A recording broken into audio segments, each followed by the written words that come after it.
అగ్రరాజ్యం అమెరికా అత్యాధునిక సాంకేతికతను ఉపయోగించి తన దేశ రక్షణ వ్యవస్థను మరింత బలోపేతం చేసేందుకు రంగం సిద్ధం చేసింది. అమెరికా గగనతలంలోకి ఎలాంటి క్షిపణులు, అణ్వాయుధాలు ప్రవేశించకుండా ఉండేలా ప్రణాళికలు సిద్ధం చేస్తున్నారు డొనాల్డ్ ట్రంప్. దీనికి గోల్డెన్ డోమ్ అని పేరు పెట్టారు.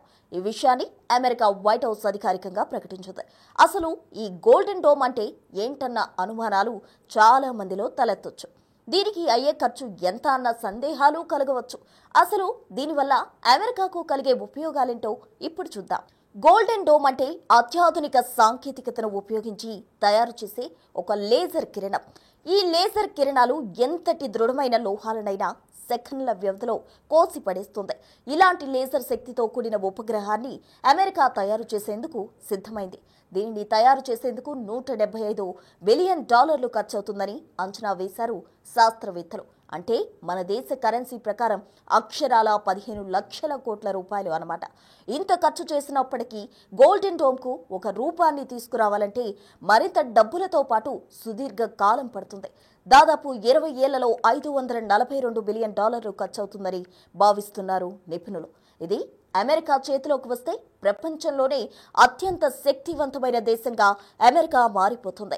కేవలం లేజర్ కాంతిని ఉపయోగించి పెద్ద సంఖ్యలో ఉపగ్రహాలు నింగిలోకి ప్రవేశపెట్టడమే గోల్డెన్ డోమ్ ముఖ్య ఉద్దేశం. తద్వారా అత్యాధునిక సాంకేతికతతో కూడిన నిఘా వ్యవస్థను ఏర్పాటు చేసుకోవడం సులభమవుతుంది.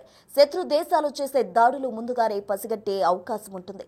అలాగే ఉగ్రమూకలు చేసే దాడులను సమర్థవంతంగా తిప్పికొట్టేలా దీనిని తీర్చిదిద్దనున్నారు. ఈ గోల్డెన్ డోమ్ లో లేజర్ కిరణాలకు అవసరమైన కాంతి పుంజాన్ని, క్షిపణులు, ఆణ్వాయుధాలు, డ్రోన్లను గుర్తించే సెన్సార్లు, అలాగే AI ఆపరేటింగ్ సిస్టమ్ను, అవసరమైన ఉపగ్రహాలను ఉపయోగించి దీన్ని తయారు చేయనున్నారు. అంతేకాకుండా పొరుగు దేశాల క్షిపణులు ఎదుర్కొనేందుకు గోల్డెన్ డోమ్ లోపల పలు అణ్వాస్త్రాలు అమరుస్తారు. ఇలా ప్రత్యేకంగా రూపొందించడం వల్ల క్రూయిజ్ క్షిపణులు, బ్యాలిస్టిక్ క్షిపణులు, హైపర్సోనిక్ క్షిపణులు, డ్రోన్లు అణుదాడులను త్వరగా గుర్తించి సెకండ్ల వ్యవధిలో ధీటుగా ఎదుర్కోగలదు. ఎలాంటి వాతావరణాన్నైనా భయంకరమైన యుద్ధ పరిస్థితులను ఎదుర్కొనేలా దీనిని రూపొందిస్తున్నారు. దీని పరిమాణం ఎంత ఉంటుందో ఇప్పటికైతే స్పష్టత లేదు. రానున్న రోజుల్లో దీని నమూనా విడుదల చేసే అవకాశం ఉందన్న చర్చ జరుగుతుంది. ఇలాంటి శక్తివంతమైన గోల్డెన్ డోమ్లు ఇప్పటివరకు ఏ దేశంలో అందుబాటులో లేకపోయినప్పటికీ ఇజ్రాయెల్ ఐరన్ డోమ్ ను కలిగి ఉంది. అదే తరహాలో అమెరికా కూడా గోల్డెన్ డోమ్ అనే కాన్సెప్ట్ ను తీసుకొచ్చింది.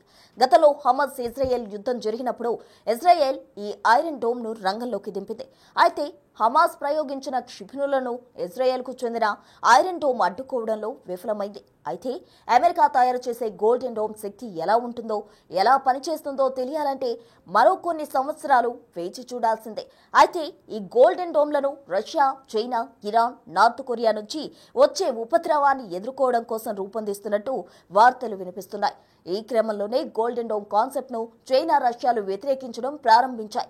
ఇది అందుబాటులోకి వస్తే ప్రపంచ దేశాలకు పెద్ద ఎత్తున ముప్పు ఉంటుందని భావిస్తున్నాయి.